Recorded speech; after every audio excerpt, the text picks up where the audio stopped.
It gets tough, and things happened, and me and Tracy decided that I shouldn't come home, and I told her that if I came home, I was going to end up rubbing her legs and sitting on the couch and not doing what I was supposed to do, and that's exactly what happened. I went to one meeting when I left. I left at right after 30 days. Um, Ended up moving home about 2.5 weeks later, and it all went away. I took myself out. I removed myself from the situation. So the choice is this: if you really want to get better, if you want to get rid of this, you have to let go of everything. And that's why they say no girlfriends in the first year of sobriety, no relationships in the first year of sobriety. Number one, you'll probably end up going back to an old relationship because you crave what you know. Not only that, but it's wired in you. If you've been with somebody for 20 years, you feel comfortable with them, more comfortable than you're ever going to feel with anybody else. I don't care how great the first 30 days is. You're that other person's always going to be comfortable with you, and you're always going to be comfortable with them. Um, so eventually, you're going to get to a point where that comfortability is craved, and you want something that you know, a norm in your life, because all this is so uncomfortable. The uncomfortableness is the lack of spiritual connection, is what I've found. If I don't pray, if I don't get on my knees, if I don't stay in contact with my spirit and search for my spiritual guidance in this, if I don't stay grounded and centered by meditating, if I get caught up in the worldly things of this world and not stay in the spirit, I won't make it. I will crave something else. I'll crave something human, and it's that's love. That's not a bad thing. It's love, but that's not what you need to get through this. You cannot get through this by craving anything of your past. How far are we willing to go um, to get this? And we take these steps and we work them, and we turn them around again and work them again. And in the book, there's a story about this man who worked the steps. He gets sober, and him and his wife are fighting, Max, and he can't figure it out. And he realizes that he has to 12-step Max. This is a doctor, a prescriber. He's a very prominent person in the community, and he can't figure out why his everything else has gotten better, but his relationship hasn't.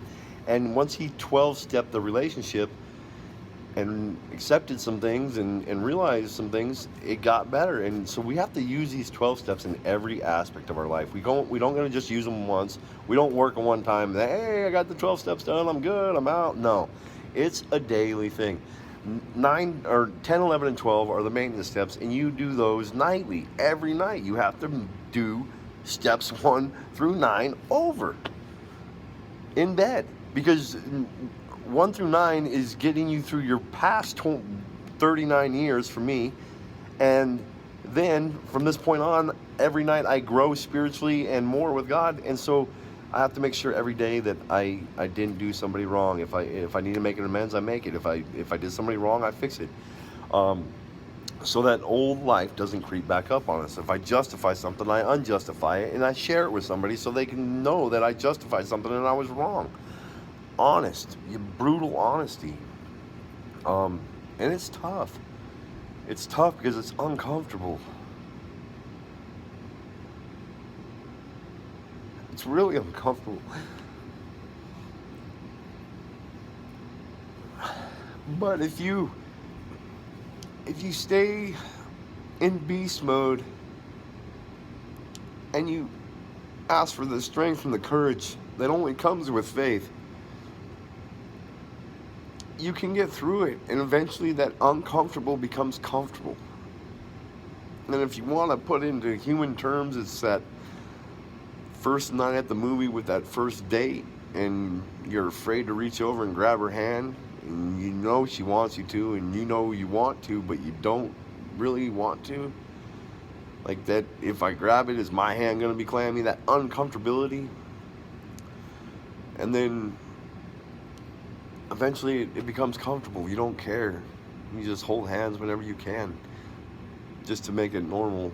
But as I go here at 100 days, I hit some things that make me uncomfortable. And when I get uncomfortable, I meditate. It allows me to step back from the situation. It allows me to step back from my emotions and my feelings. It allows me to get grounded with myself and in contact with God so I can hear Him. I've also found that boredom is a thought. It's not an actual feeling or anything like that. It's a thought. And I think what I've come to find out about boredom is that is my spirit saying connect. That's the gaslight coming on. And if you're not in the spirit strong enough, that's what boredom is. I don't get bored anymore. If I need something to do, I talk to God. I pray. I listen to a TED Talk, which I educate myself. That's what humans crave, is education. And when we catch ourselves playing Call of Duty for a week on end or something like that, you will realize how spiritually drained you become. Just doing 4 or 5 hours of class a day isn't enough. You have to do more. You have to do 4 or 5 hours of meetings or classes and 2 or 3 meetings a day, and you have to beast mode this, man. It is college time, college course time. It's your life's on the line, and you are going to die I am going to die if I don't get this. It's already killed. It's already killed a life.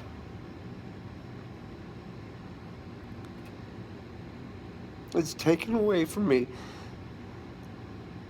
three of the most precious things I could ever have in my life.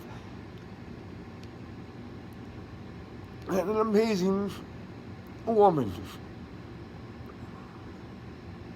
It has killed me once.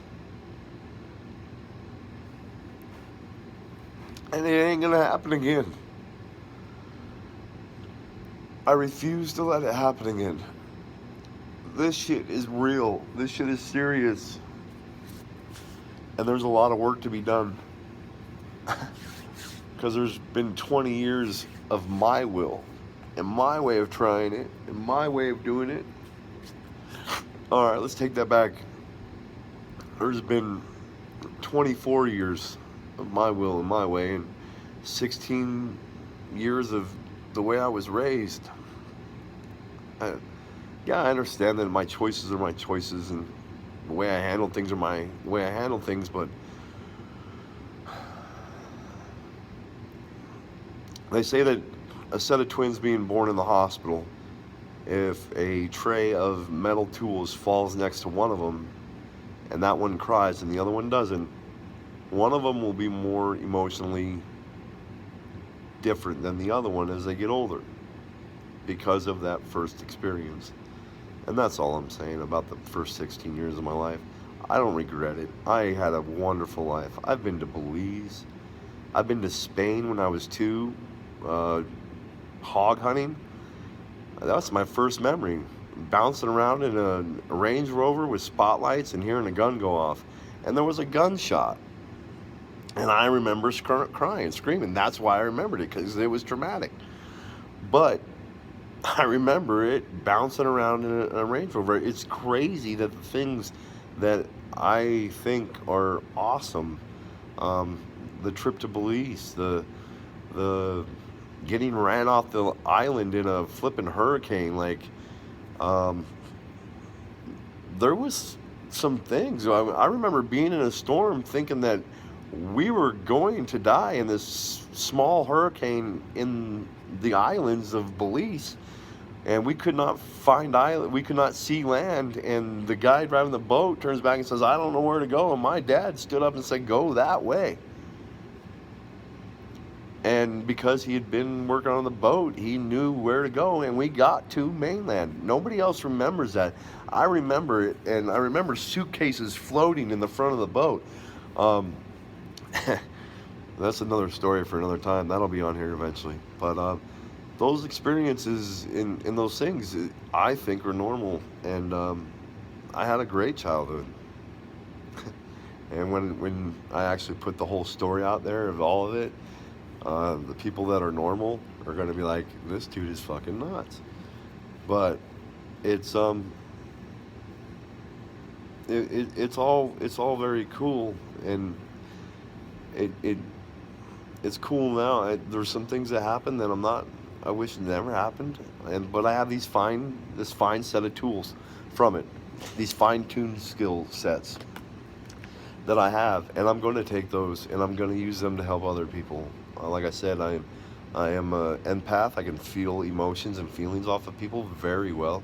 I'm trying to learn how to rein that back a little bit, because I do allow uh, energy in the room to affect me in certain ways. So these things that are uncomfortable, like I said, that energy, when I walk into a room and I feel that uncomfortability, I need to learn how to rope that in so I'm not uncomfortable in that room because one person in the room is in a really bad mood. And if you know my story, you know where that came from. Who's coming home and what kind of mood are they going to be in? Um, so it it's and the Oprah Winfrey thing, they talk about trauma and what's trauma, you know. Uh, the CDC and the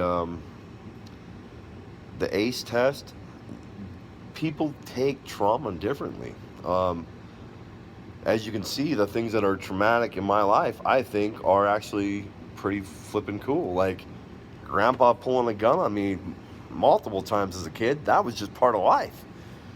But if somebody's grandpa that's a normie had their if someone that's a normie had their grandpa pull a gun on them, they would be traumatic. There would be police called. Grandpa would be put in a sane asylum and probably put, in prison. But not with me. It was like a game. It was a game. It was let's see what grandpa's mood is like today, and if he reached between his legs, you better be out of that house. Um, I remember me and my dad running out the back door. It's kind of funny, of the house when grandpa would. You'd hear that, and you knew to run. You knew to run, because he was coming up with that 357, and he would shoot. It was good times. True story. Um, but so we're sitting here, and I'm kind of babbling. Sorry, it's not scripted. I just get here and talk, and these these things that I've become numb to. We're back at trauma, and one person can be in a hurricane standing next to another person, and that one person can be deathly afraid of the wind blowing from that day forward.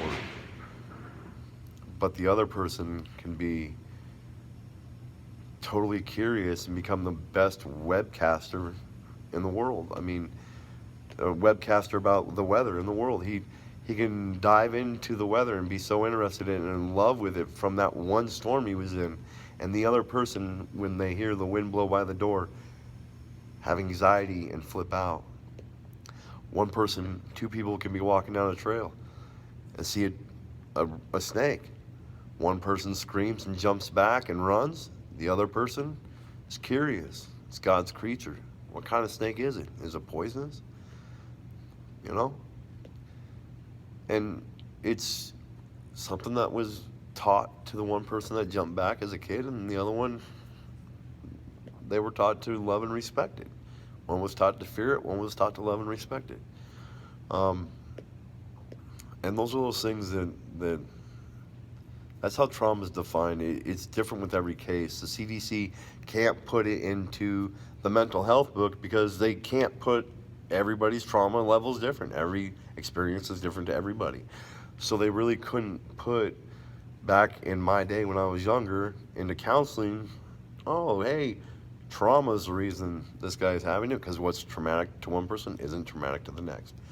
And yeah, that Oprah Winfrey thing, man, I really love that video because they're talking like, it's not what's wrong with you, it's what happened to you. And when you get the story out and you see that it was jacked up, um, you can actually, as you get stronger with it, like at first it was painful and tears, and I'm happy it happened now. I mean, as I'm getting here, I'm working on rewiring the things that had jacked up. Don't get me wrong, that's uncomfortable and hard, but the stories that I've forgotten about and the things that I left behind, and they've made me this amazing person. I've been told that when I walk into a room, I feel it. I have this presence about me. And it's a thing that I've been gifted with, and I've been told that. It's a gift. It's not a scary thing. It's a gift. And I want to use the gift that God gave me. How far am I willing to go? Um, that old Ryan, he died on the side of that road that day.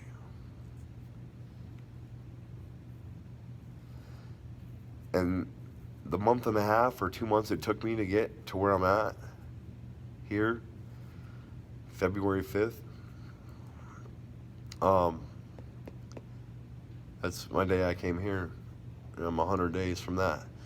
But that Ryan that died on the side of the road that day, and I came back too, and I knew as I was driving away and looking out of the back of the ambulance to that window that I was driving away from my life. I was looking out the window, I was looking at the scene, I was looking at a vehicle, I was looking at the grass I was laying in, I was looking at all the men and women that saved my life, and I knew that I had ripped a page out of that book, and that that guy was dead. And that this whole fuzziness I had for the next 2 months, this white, and I explained it like I was driving around in a snowstorm, in a snow truck, snowplow truck, a big one, with the stupid light on top that you're not supposed to have on because it hits the snowflakes and it blinds you. And I had a plow down, and I couldn't see the reflectors on the road, and they're really tall. If you've never been in a snowstorm, the reflectors on the side of the road are like 8-9 feet tall, so the snow plow pile doesn't block the reflectors, so he knows where he's going. I couldn't see those. I couldn't see to the plow in front of me. It was a snowstorm of anxiety, fear, pain. God, I feel bad for Tracy and the kids. I would call them and just be off my rocker. And I would tell them, I don't know what's wrong. I think there's something wrong. I think there's something wrong. And it wasn't that there was something wrong. It was something new. My brain had that traumatic experience that refired it. And it was restarting. And it took me going to a mental hospital and meeting some really interesting people and getting on some medication that's leveled me out and helped me out a lot. And here I am today, just processing and getting it out. I have to get this out. It has to come out, and it's not going to stay in. And I can't, it's got to go out, and I got to help other people with it.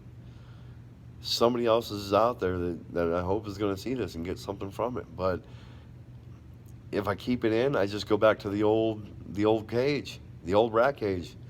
I ain't doing it. It's not happening. This is a new person, and he needs to get rid of it. He needs to shuck the old person and to deal with all that and to let it go. And this is the way I'm doing it. Yeah, I love you all for watching. I hope you enjoyed it. And I'll catch up with, man, that went 20 minutes. Dang, I can talk. That's crazy, yo.